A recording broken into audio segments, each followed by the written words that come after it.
Native German. Personalpronomen is the German equivalent of personal pronoun in English. But, you might wonder, what is a pronoun? A pronoun is a word that is used in place of a noun. But again, what is a noun? A noun is a word that represents a person, place, thing, or idea. The word Berlin represents a place in Germany. The word Mr. Smith represents a person. The word table represents a thing. The word happiness represents an idea. All these words are called nouns. Back to our topic. Personal pronouns are used to refer to people or things. The main purpose of a pronoun is to avoid the repetition of a noun. The sentence, Maria went to the store, and Maria bought milk, can also be written as, Maria went to the store, and she bought milk. The word she is a pronoun because it can be used in place of the noun Maria. The table is brown in color, and the table is long. The table is brown in color, and it is long. The word it is a pronoun because it can be used in place of the noun table. Ich, wir, sie, ihr, du, er. These are all German Personalpronomen, but which one do you pick to use? To have a better understanding of personal pronouns, you will first need to know about the first person, second person, third person. The first person refers to the speaker or speakers. The second person refers to the person or people being spoken to. The third person refers to the person, people, or things being spoken about. Imagine that I'm speaking to my work colleague called Sarah. I ask her, Sarah, what do you think of the new boss?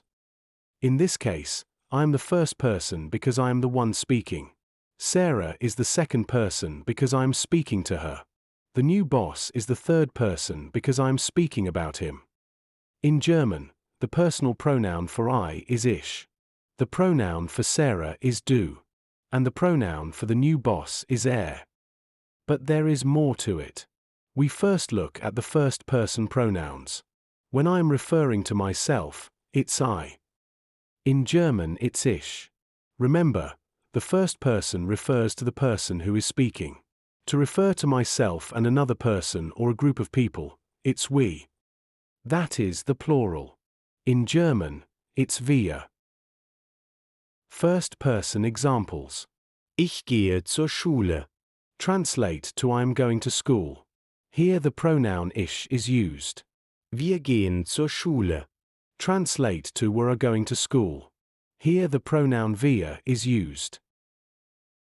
We move to the second person pronouns, and remember the second person is the person who is being spoken to. In this case, I am speaking to you as the audience, which means you are the second person. You can think of it as the person who is listening. In English, the second person singular is referred to as you. This means if I am speaking to one single person, I refer to them as you. But in German, there are two scenarios for a singular second person. In an informal situation, it's du. The informal situation is when you are talking to your friend, colleague, or someone younger than you. In a formal situation, it's sie. The formal situation is when you are talking to someone you have to show respect. That could be your parents, your boss, the elderly. This is a key distinction between English and German. In English it's you whether it's informal or formal, but German separates the two situations into the pronouns du or sie. The second person plural in English is referred to as you. This means if I am speaking to two or more people, I refer to them as you. But German being complicated as always, there are two scenarios for plural second person. In an informal situation, it's ihr. In a formal situation, it's sie. Second person examples. To ask someone a question in an informal situation, I would use the second person pronoun as follows. Gehst du zur Schule? This translates to, are you going to school? For the formal situation, I would say, Gehen Sie zur Arbeit? Which translates to, are you going to work? To ask two or more people a question in an informal situation, I would use the second person pronoun as follows. Geht ihr zur Schule? This translates to, are you going to school? For the formal situation, I would say, Gehen Sie zur Arbeit? which translates to, are you going to work?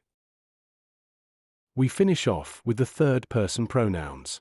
The third person refers to the person, thing, or people who are being spoken about. To talk about a male person, we say he, in German it's er. To refer to a female person, we say she, in German it's sie. To refer to a neutral item, we say it, in German it's es. To talk about a group of people, we say they, in German it's sie. Third person examples. You are gossiping with your friend about a boy who is passing by. You ask your friend, Geht zur Schule? which translates to, is he going to school? If it's a girl, you would say, Geht sie zur Schule? which translates to, is she going to school? When talking about a car, you say, Es ist klein. meaning it is small. When talking about two or more people, Geht sie zur Schule? meaning, are they going to school? There is a key distinction between sie, which means you in formal second person, and sie, which means either she or they in the third person. Sie for the formal second person is always capitalized, even if it is in the middle of the sentence. Sie for the third person, she or them, is always in small letters except when starting a sentence.